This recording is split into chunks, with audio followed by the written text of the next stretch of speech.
Well, is this the like the best fight week of your career, or are you having like the worst cravings of your career? It seems like you're seeking some food more than most fight weeks. No, I always crave food about this point in the weight cut. It starts get like I love food. I love to eat. I always have, and it's always about this point in the weight cut. But I feel like I'm just getting a little more comfortable putting myself out there on social media and just kind of having fun.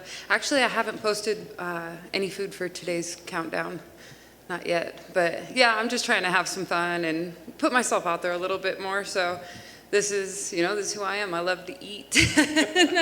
I do crave food when I'm cutting weight, yeah. That's funny. Well, listen, you've been working for a long time to get here, right? You've been talking about this moment and deserving it, and now it's finally here. So what is the feel now, right? I'm sure you've been imagining this moment for a long time, and now it's that time. So what's the feel for you? It's really not that different than any other fight week, to be honest with you. It's fun. I love fight week. I love that all the really hard work is done.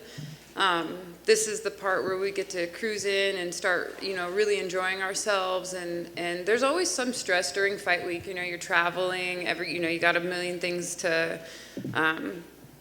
look over and mind and make sure it's going right. But I've learned really how to really start handling that stress so much better. I keep telling myself stressors are going to happen and we're going to overcome them like a champion would, and so it's actually kind of cool. And I don't want everything to be so smooth, because then I would be like, what's really going on here?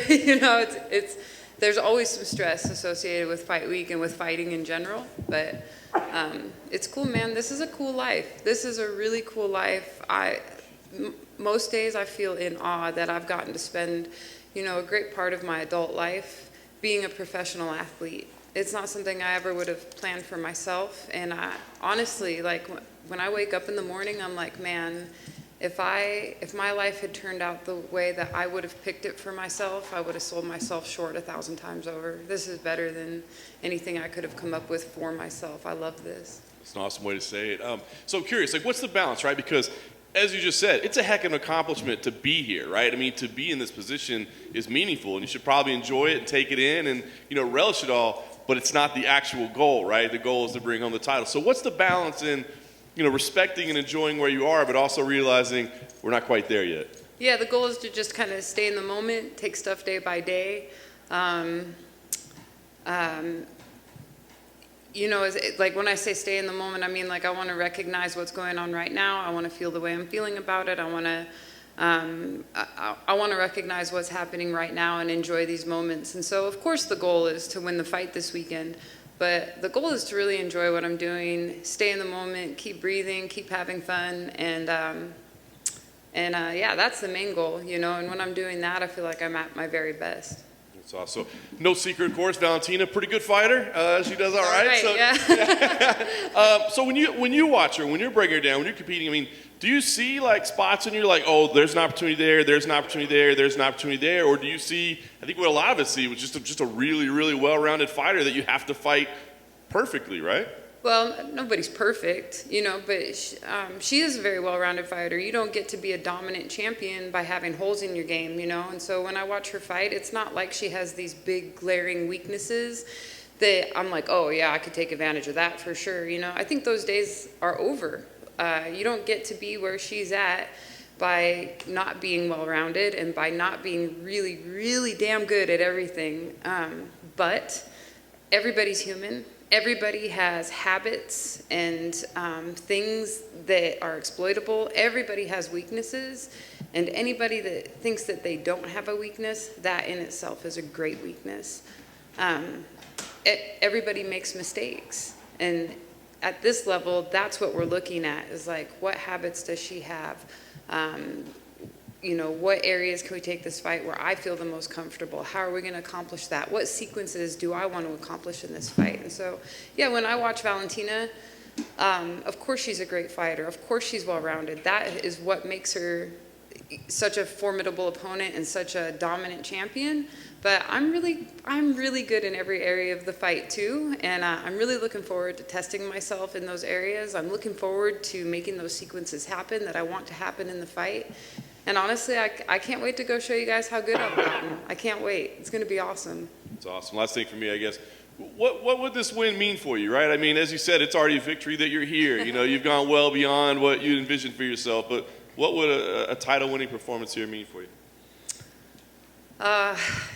You know, it would be a really cool moment in a career full of really cool moments, honestly. Like, and I hope, you know, people are like, is this the greatest moment of your career? And I'm like, damn, I hope not. I hope there's more great moments after this. You know, I hope that this is not the pinnacle. I hope the pinnacle is somewhere far beyond than what I even imagine now. You know, because like I said, if I got everything that I wanted and if things worked out the way I thought they should, I would have sold myself short. So who knows what the peak is of my career? I don't know yet, you know, but that's what I'm trying to find out here. So this is just one more step in that journey, and winning that title on Saturday night is going to be a huge accomplishment, obviously, for me and for my coaches. But it's just going to be a testament to finding out how far I could push myself. I want to know what's possible for me. And that's what I'm trying to find out here, and that's what I'm trying to find out Saturday night, and that's what I'm going to be trying to find out in my next fight and the next fight after that. You mentioned the overconfidence that you think she might have. Do you think it's hard for her to, and I even saw a quote from her earlier this week, she said she was going to destroy you and that sort of stuff. Do you think it's hard to be as dominant as her and not get overconfident eventually?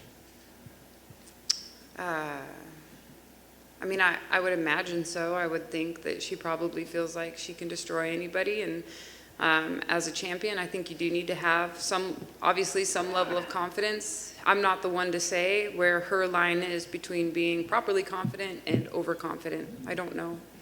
Do you think, again, I'm sort of casting hypotheticals here, that she may be overconfident because she's had this great run. Do you think at that point you're actually catching her at a great time where she can just underestimate everyone she fights?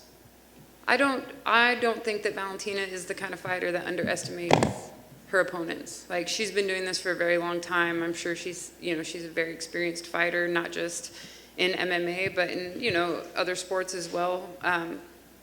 And I think she's had a lot of experience, probably in some of her fights, like in some of her kickboxing fights, maybe she was the underdog. Maybe she's already had opponents, that she underestimated or whatever. So I don't know. I couldn't tell you guys what she's thinking about me or what she feels about me. Like, I honestly don't care. It doesn't matter. Winning a world title is obviously very special, but defeating a champion like her, is that just extra? Is that extra glory for you? Do you even think about that sort of stuff? I don't. I really just want to stay focused on what I can do. And I've beat some really good fighters before, not just in the UFC, but I fought for titles at other times in my career where I was a heavy underdog. And for me, it's just about like, how well can I perform? How great can I be? What is my limit? Can I go out there? Can I go out there under this pressure? Can I go out there under those bright lights? Can I go out there and face somebody like her and perform at my very best? And I think that if I can do that, I believe I can beat anybody in the world. Awesome, thank you. Yeah. Lauren, right here. Hi. Lauren, for a lot of your career, obviously, I think you've had a lot of stuff happen that I think you have to tune out a little bit, from tough, and then obviously fighting Valentina, there are a lot of people, they say a lot of stuff, put two women in there to upset her, things like that. How do you tune out a lot of that noise? Because obviously, the public always wants to let you know what they think of you, and you're trying to live your life. So how do you tune out a lot of that? Oh, it's practice, because there was a point in my career where I really let it get to me, and I was super concerned what other people think of me. But just through practice, reading, writing, meditation, talking to people that I love and trust, I have really practiced what it's like to stay more focused on myself. And it's, you guys can see the difference that it's made. It is. I can't be focused on what everybody else thinks of me. I can't even control what other people think of me. And so what good does it do to focus on what they think of me? It doesn't matter, For me, it's like, I'm going to be open to making mistakes. I'm going to learn from those mistakes. I'm going to pick myself up, and I'm going to keep moving on. And people that are not inspired by that, I think maybe there's something wrong with the way they see life, You've obviously been open about a lot of stuff you've gone through in your life as you've talked with us throughout your career. Fighter nickname, Lucky. What would you say is the luckiest thing about Lauren Murphy? Oh, it's my marriage. I don't know, but somehow I talked Joe into marrying me, and I'm the luckiest girl in the world to have a husband, like him. Like really, I feel very blessed to have the marriage and the relationship that I have with such a great man. I feel very blessed that my son has grown into the man that he's grown into. He didn't have to. He didn't exactly have the easiest childhood. He didn't always have the best examples around him. And somehow, it seems like it's really out of my control, he has grown into a great, kind, hardworking, honest man. And I love that those are the two main men in my life, that they have inspired each other and inspired me so much. But my relationship with my husband has changed my life so much, and no matter what happens this weekend, it's not going to affect our marriage at all. And for me, it's like that really is actually why I feel like I'm the luckiest woman in the world. Quick side note, a lot of fans really like the poster for this event, and obviously you're featured on it. Are you a big fan of like the memorabilia from events you're part of, or you're not really concerned with all the knickknacks that come with being a UFC fighter? Oh yeah, we keep the stuff, like we keep the posters. This poster for sure will go up somewhere cool in our house. It's cool to have your face on a UFC poster. Come on, how many people can say that? You know, how many people have fought for the UFC championship? We have all the belts that I've won. We have those displayed in our house. When I won Fight of the Night back in 2016, and it was my first UFC win and a finish, we got a shadow box made of that. Like, it's cool, you know, when I'm old and gray, I want to be able to look back on this stuff and go through all the knickknacks and memorabilia and hopefully show them, you know, to my grandkids and great grandkids or whatever, and be like, yeah, we did it. Thank you.